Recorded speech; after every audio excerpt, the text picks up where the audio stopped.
guys na nagtatime niya.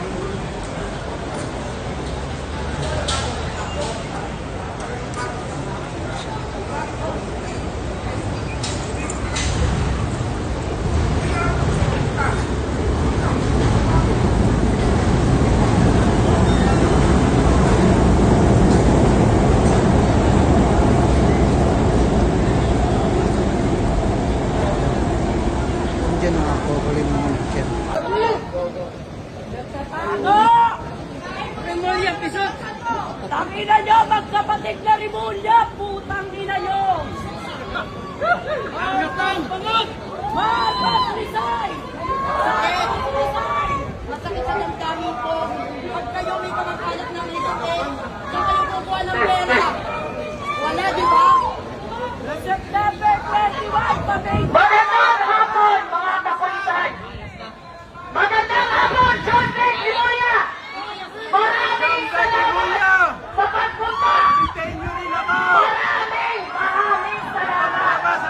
Dahil for the first time in my life, nakakita ako in person ng taong napakasama.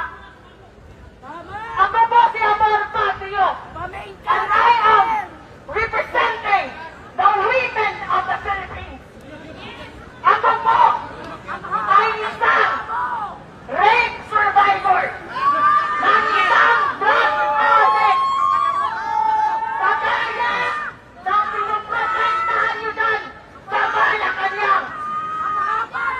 Tumatanong po ang ating mga kapulisan, paano nyo nakakapin protektahan ang isang drug addict na leader? Siya at ang mga kagaya niya kung bakit may isang ako at may libo-libo at milyon-milyong ako na nagkasuffer sa after effects ng psychological trauma na dulot ng mga drug addict, mga lulong sa droga. Bakit nyo hinahayaan na maging bukas ng mga magnanakaw at mga drug addict ang palasyo na para sana sa bakayan ng mga Pilipino?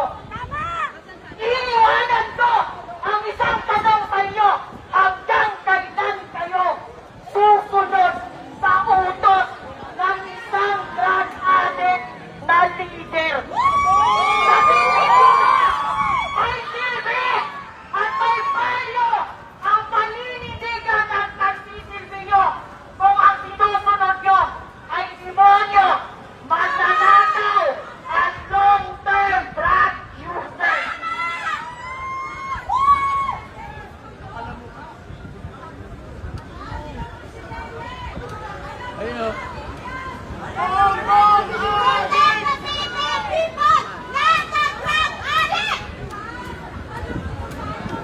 So ayan, naka-prepare po yung kapulisan ngayon. Dito tayo.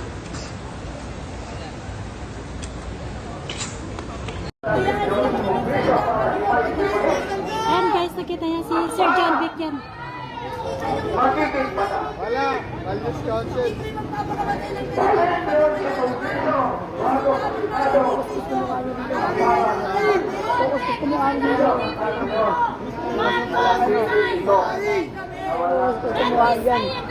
Ogi mo, absat ka.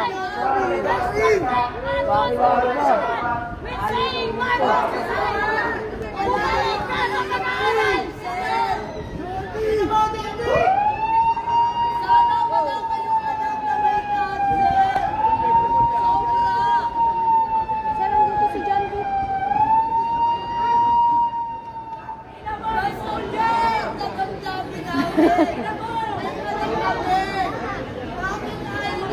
John Vic Rimulya! Ang ina mo!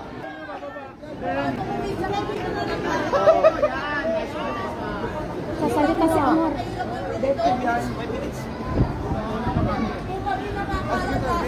Magandang trato ng gobyerno. Wala kami dito, wala kami. Wala kayo. Sasalita. Wala kami dito. Hindi kami nagtataga dito. John Vic Rimulya.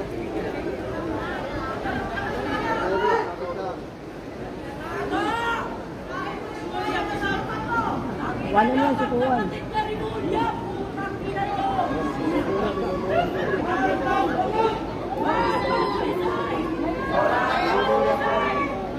Ito po, si Convict. Convict Rimulya.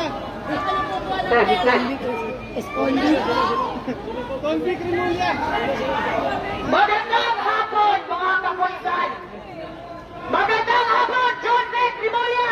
Convict John Vic Rimulya, bumalik ka! Ating mga kapulisan, bahaan mo nyo! Ang simpatya pala ni Sir John Vic na sa isang tao lang, wala sa taong bayan. Hindi po ba dapat sa taong bayan ang simpatya? Kinakahiya ka na namin sa Cavite. Kung sakali man, hindi rin titino itong gobyerno na ito, handa kaming humiwalay. Kung kinakailangan, mawak pa. Hindi pa po kami, ito naman namin mga kababayan, lahat po sila ay sangayon. Kabayan po ba tayo na maghiwa-hiwalay tayo? Nakakitin po sa amin yun. Subalit po natin pag-usapan ito. Mayroon namang formula na pwede tayong maghiwa-hiwalay politically pero hindi naman territorially. Pwede ho yun.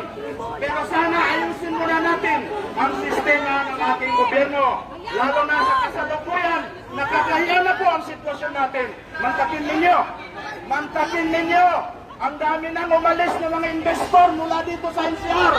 Saan sila lumipat? Lumipat sa amin! Sa Davao! Kasi matino ang gobyerno namin doon. Matino ang gobyerno namin sa Mindanao, alhamdulillah. So ito po ang mensahe mula sa mga kapatid ninyo, Muslim. Kami po ay nakikiisa sa panawagan na maging natiwasay muli ang ating bansa. Kuya, siguraduhin mo na maganda yung headline ng pagtutok mo, ha? Na tayo ay mga Pilipino. Kung tanungin mo yung mga white communists natin ngayon, nahihiya sila bilang Pilipino dahil sa sitwasyon. Mahal po tayo mga kapatid. Hindi po tayo magkahaway. Secretary John Vic, sumenyas ako tayo ng peace. Sinagwat po ako ng peace. Magkakasama tayo dito. Magkakapatid po tayo dito. Pero kilala niyo kami. Kung sino kami mga taga Mindanao, mayroon kaming isang salita. Sana po, panalangin natin sa Diyos na magkakaisa tayo muli at gagabayan tayo muli. Mamulat yung mga leader natin, mamulat sila at sana po ay pupunta tayo sa isang direksyon na kung saan nagkakaisa po tayo. Tingnan ninyo yung ginawa dito sa atin ngayon. This is a classic example of oppression. Why? Wala ho kaming dalang armas. Kundi mga placards lang, bakit ganito ang barikada? Parang kinulong nyo na rin ang Pangulo ko sa Malacanang. Wala kaming dalang ano.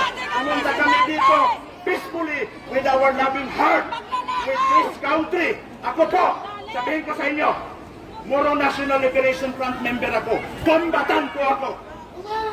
Kombatan ako. Tapos na yung away natin. Tapos na yung gera. Ang hangad namin ay kapayapaan. Subalit, paano natin maabot ang kapayapaan kung wala tayong magandang direksyon? Paano tayo magkakaroon ng magandang direksyon kung ang presidente natin may problema? Mga kapatid, sumisigaw man ako. Hindi po ako galit. Nilalabas ko lang ang aking salubin. Sayang naman yung binili ko ng ticket. Ang layo ng Basilan, pumunta ako dito para lamang makilahok sa rally na ito. Alam ko, mayroong gantimpala mula sa Diyos na ibibigay sa atin sa kabilang buhay. Mga kapatid, huwag natin sayangin ang oras natin.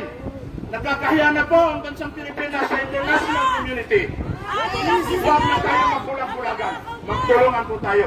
Ulit, kami po ay nagpapasalamat sa kawanihan ng pulisya sa pamumuno ng Secretary of the LG, Sir John Vic Rimulya. Pasalamat kami na ganito man ang ginawa ninyo, ang ginawa ng gobyerno sa atin. Hindi kayo yun. Kasangkapan lang kayo mga kapatid. Ganito man ang ginawa. Pero tatanggapin pa po namin. Alam ko, tingnan niyo yung mga mukha ng mga pulis natin. Malungkot sila. Malungkot sila. Kasi sila, nadarama din nila, natatamasa din nila kung ano yung sitwasyon natin ngayon mga kapatid. So diyan na lang po. Maraming salamat at sa muli nating pagkikita inshallah. Secretary, mabuhay po kayo. Mabuhay po ang bansang Pilipinas. Allahu Akbar! Allahu Akbar! Allahu Akbar!